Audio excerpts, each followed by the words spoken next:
El reloj de la pared de nuestra cocina marcaba casi la medianoche, y recuerdo mirar el péndulo oscilar porque no podía mirarlo a la cara. Nuestra cena de aniversario se había enfriado en la mesa hacía horas. La lámpara se estaba apagando, y frente a mí estaba sentado mi esposo, con la mano abierta, esperando que le diera lo que se le permitía tomar esa única noche del año. Antes de continuar, soy Marta, y esta es Hannah, la chica Amish.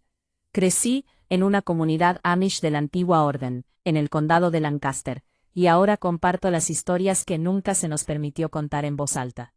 Si valoras escuchar la verdad sobre la vida Amish de alguien que la vivió, suscríbete y dale me gusta a este video. Y cuéntame en los comentarios antes de hoy. ¿Sabías siquiera que a un esposo Amish se le permitía tomar algo? Déjame explicarte a qué me refiero, porque sé que esa mano abierta sobre la mesa suena a algo más oscuro de lo que era, y algo más extraño de lo que imaginas. En mi comunidad, un matrimonio no era algo que se celebrara. No había cenas de aniversario fuera de casa, ni tarjetas, ni regalos envueltos en papel. Celebrar el día de la boda con ostentación y atención habría rozado la Hosmut, el orgullo, que en el mundo Amish es el mayor pecado que existe. Así que la mayoría de las parejas dejan pasar el día en silencio, como dejan pasar la mayoría de las cosas tiernas en silencio. Pero había una costumbre en mi distrito eclesiástico, no escrita, tácita fuera del hogar, que permitía al marido una cosa en el aniversario de su boda. Se le permitía retractarse de una promesa que su esposa le había hecho durante el año y que había roto. Y se le permitía decirla en voz alta, y reclamarla como merecida reparación. Esa era la tradición. Eso era lo que significaba la mano abierta.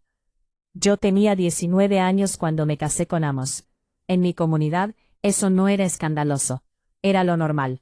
La escuela termina en 8º grado. A los 14, los libros se cierran para siempre.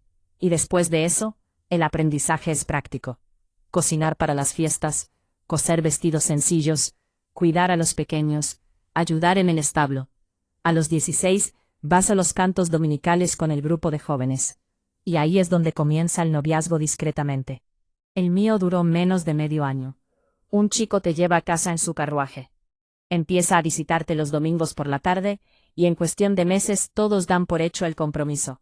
Y una vez que te bautizan, como me pasó a mí, no hay vuelta atrás sin el ostracismo y la pérdida de tu familia.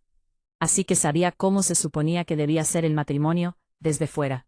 Lo que no sabía era lo que ocurría a puerta cerrada. Nadie te prepara para eso. Se espera que vayas tanteando el camino sin un mapa. Y esa es la parte que todavía me inquieta, tantos años después. Amos no era un hombre cruel. Necesito que tengas esto presente mientras te lo cuento, porque es lo más importante. Diré que era callado, serio, con manos grandes y ásperas por el trabajo en el campo. Podía reparar un arnés en la oscuridad y ayudar a parir un ternero a las 3 de la mañana, sin quejarse.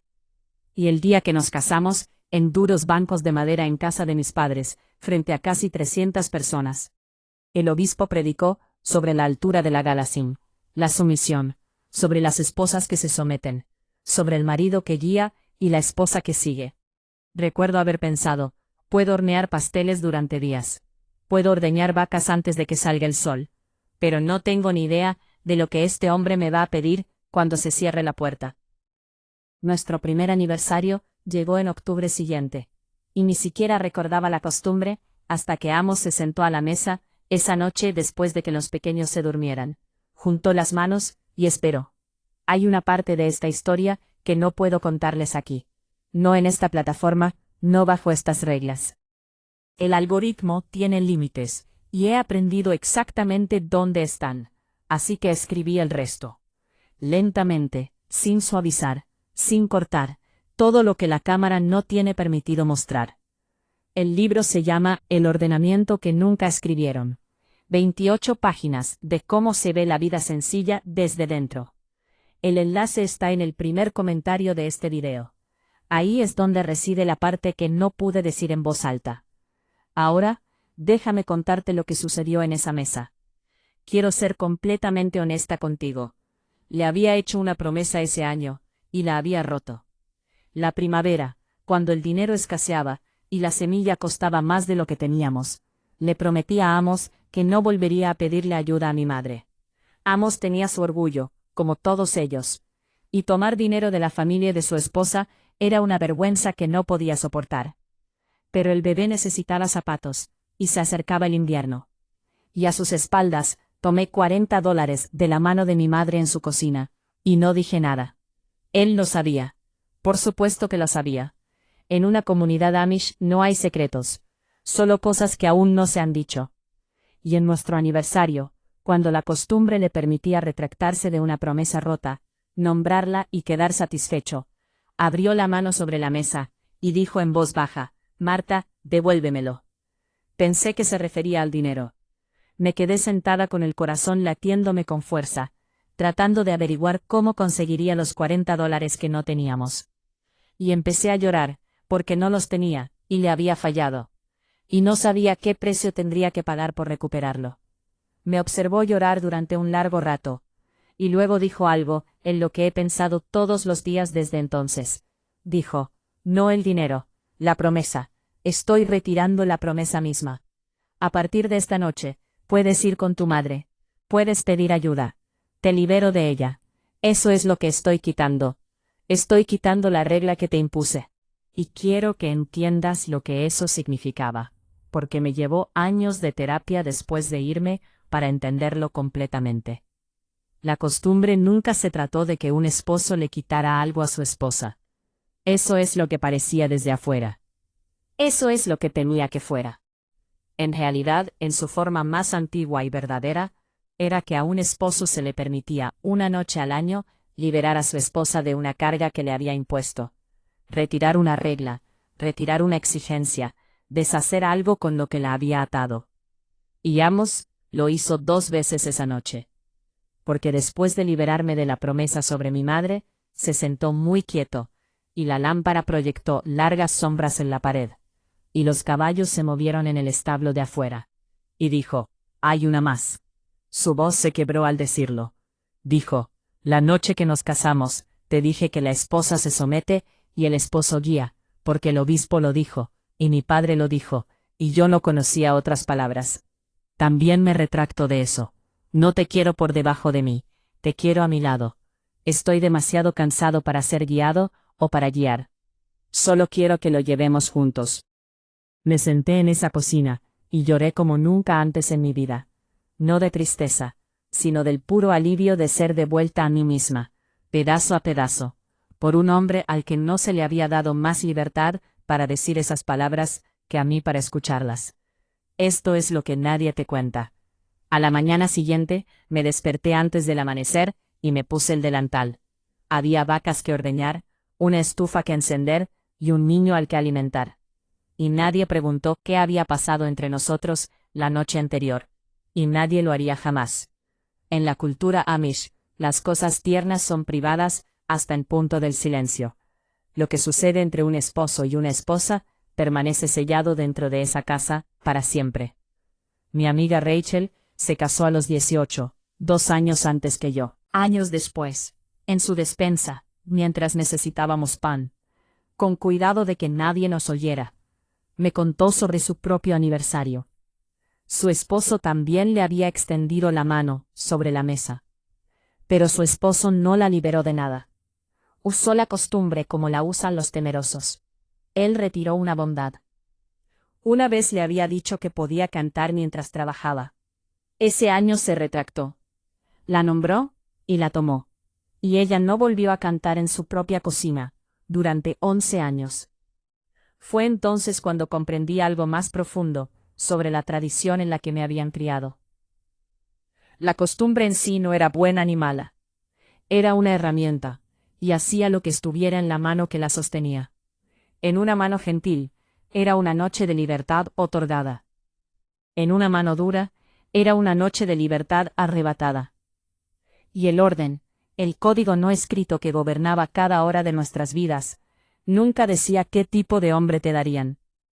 Dejaba a las adolescentes tumbadas en la oscuridad, y rezando como yo había rezado, para que el hombre que entraba en sus vidas las viera como personas, y no como algo a gobernar. No recuerdo mi matrimonio con Amos con amargura. Éramos jóvenes, No estábamos informados. Nadie nos había dado a ninguno de los dos las palabras para la ternura, ni el permiso para usarlas. Pero dentro de un sistema que nos apresuró y nos silenció, dos jóvenes intentando amarse, de la única manera que sabían. Después vinieron noches difíciles, noches que se sentían mecánicas, siempre en la oscuridad, siempre en silencio. Pero también hubo noches en que me abrazó, y hablamos con honestidad sobre el miedo, el dinero, y si éramos lo suficientemente buenos. Puedo albergar ambas verdades a la vez. El sistema nos falló. Y aún así, fuimos amables el uno con el otro, dentro de él. Cuando me fui a los 24, el precio llegó rápido. El rechazo. Las llamadas telefónicas que nunca fueron contestadas. Las cartas de vuelta sin abrir. La puerta de mi madre, cerrada para mí. La misma madre, cuyos $40 le habían comprado a mi hijo un par de zapatos de invierno. En terapia, aprendí palabras que nunca había escuchado en voz alta. Autonomía. Límites. Consentimiento. Aprendí que un marido con la mano abierta sobre la mesa nunca fue el verdadero peligro de la tradición. El peligro era que todo dependía de lo que un hombre decidiera hacer, con el poder que le fue otorgado y nunca cuestionado. Mi terapeuta me dijo algo que he llevado conmigo todos los días desde entonces. Ella dijo: el control no siempre se ve como una puerta cerrada con llave. A veces se ve como una costumbre tan antigua que nadie se acuerda de preguntar si es amable. El mundo Amish me dio cosas que llevaré conmigo el resto de mi vida. Una comunidad tan profunda, que tiene textura. Una ética de trabajo, que me ha sostenido durante cada año difícil, desde que me fui. Una fe complicada, herida, reconstruida, pero real. Pero no hay ninguna escritura que haga de una persona la guardiana de la libertad de otra. No hay ningún Dios en el que crea ahora, que haya creado a una mujer con un alma propia, y luego haya querido que se sentara a una mesa una vez al año, y esperara a ver si se la darían o se la quitarían. Amos tomó 2 veces esa noche. Y la razón por la que puedo contarles esta historia, la razón por la que no me quebró, es que lo que él eligió tomar, era precisamente lo que me ataba. Pero tengo que sentarme aquí, y ser honesta con ustedes. Eso fue suerte. Ese fue el hombre, no la costumbre. Rachel obtuvo la misma mesa, la misma mano abierta, y el mismo silencio a su alrededor. Y ella lo hizo. No cantó durante 11 años. La tradición no la protegió. Nada lo hizo. Si creciste en un mundo donde tu libertad era algo que otra persona guardaba en sus manos, y te devolvía solo cuando le convenía, te entiendo. Si alguna vez te sentaste a esperar lo que te quitarían, y no tenías palabras para expresar el miedo. Si quieres leer la versión de esta historia que YouTube no permite, las páginas completas están en el archivo que nunca escribieron. El primer comentario de este video lo dice todo. Elige tus libertades con sabiduría.